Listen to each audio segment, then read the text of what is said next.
Hey guys, it's Fiona Ice Cream Bar. So today we're going to continue with part 2 of Mars's backstory. If you haven't seen part 1, I would definitely recommend seeing that before you watch this, and you can also watch the intro and cocktail video based off this character. Anyway, I'm just gonna get right to it. You might be able to tell in my voice that I'm not feeling super well today, so they're just gonna get right going here. So we left off, Mars and Detroit were in his apartment. They were calling up Ron to tell her all about the supernatural stuff that had just happened. When they meet up with her again, Ron tells Mars that the spirit in the rain is there to help him. It's probably the thing that's helping him see these spirits, helping him sense these spirits around him, these ghosts. Mars is way too confused and sleep-deprived and eager to learn more, to remember that he has all these weird social anxieties, and he gets into a very long conversation with Ron and Detroit about how he can somehow learn more about this man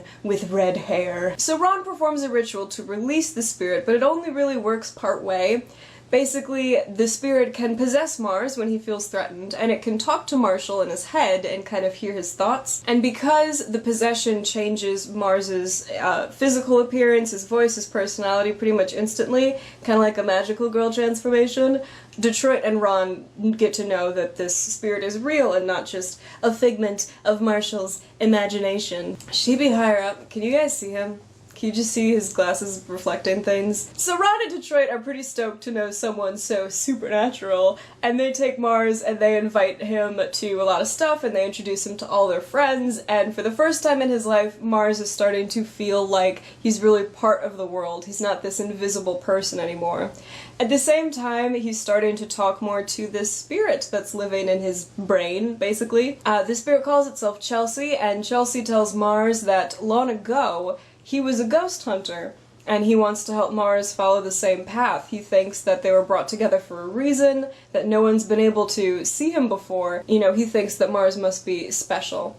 And Marshall is pretty excited about that prospect. I mean, now he has a destiny, his path is set, he knows what he's doing in his life, and, you know, Chelsea is kind of an interesting person, and he's becoming a little smitten with this disembodied voice in his head, which is totally normal. It happens to me like every day. So Mars and Chelsea go out hunting together, and Mars, with the help of Chelsea, can see these spirits and can fight them and keep them in line by any means necessary. And after regaling Ron and Detroit with his tales of heroic ghost fighting, Ron decides that a much better name for him would be Mars rather than Marshall, so that's where the nickname came from. That's how he ended up going by that for the rest of his times. It's also a shortened form of the name Marshall, so it's pretty interesting, I know! Eventually, Chelsea convinces Mars that he needs to be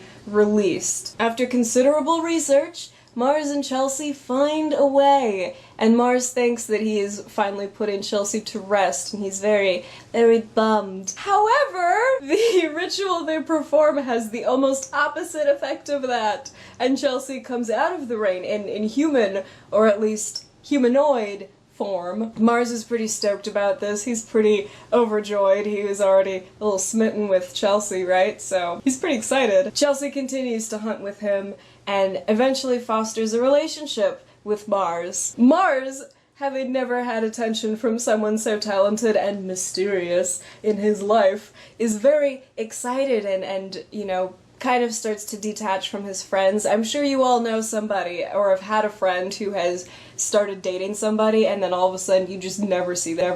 Though his friends be suspicious of Chelsea because, like, why did he get a body instead of going to his eternal rest? It's pretty suspicious. Mars is pretty quickly falling in love with Chelsea and kind of ignores everything they have to say that's negative about him, so that's always a great recipe for great everything. Soon after Mars stops consulting his friends, things begin to change.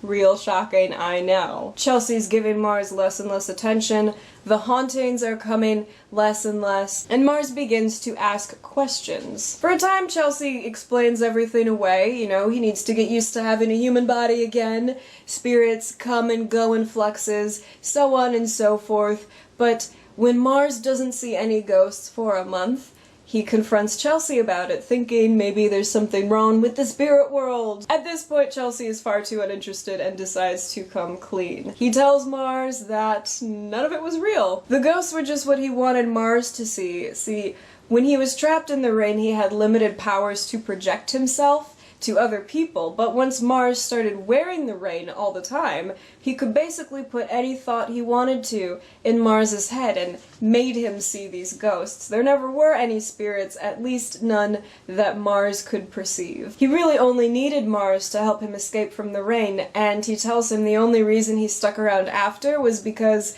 he was really proud of the lie that he told, and he wanted to see how far he could take it. Once Mars detached from his friends and started spending all his time around Chelsea, Chelsea got bored and a little annoyed, and now he's done, so he basically says, "Sorry, I made all that stuff up, I don't care about you at all, and bye forever." And he leaves. So Mars is emotionally decimated, as one usually is after losing their first love. Hair in my mouth, that's lovely. Oh, it's alpaca hair. Alpaca hair in my mouth, that's always great. The rest of his story is basically about his healing process, getting better, getting worse, the kind of comings and goings of his social anxieties, reforming friendships, figuring out what he's gonna do with his life, what is the meaning of his life when he doesn't have this magical destiny that he thought he had, dealing with his, betrayal and dealing with, the loss of trust. More happens, but because this character is so new for me, and because I have no time to do anything ever, I don't actually know exactly where this story lands. I know it's a comedy, right? I hope it didn't sound too dramatic. It is supposed to be a comedy. I just don't quite know where it's gonna end, but I'll talk about that stuff more in the future when I do development kinds of videos. So anyway, that's pretty much all of the backstory that's important for this character being a doll, and that is everything. I hope you guys have enjoyed learning about Mars's backstory, and I hope that you will check out future videos having to do with him, character development, story development, stuff like that, and I will talk to all of you guys later. Thanks so much for watching. Bye!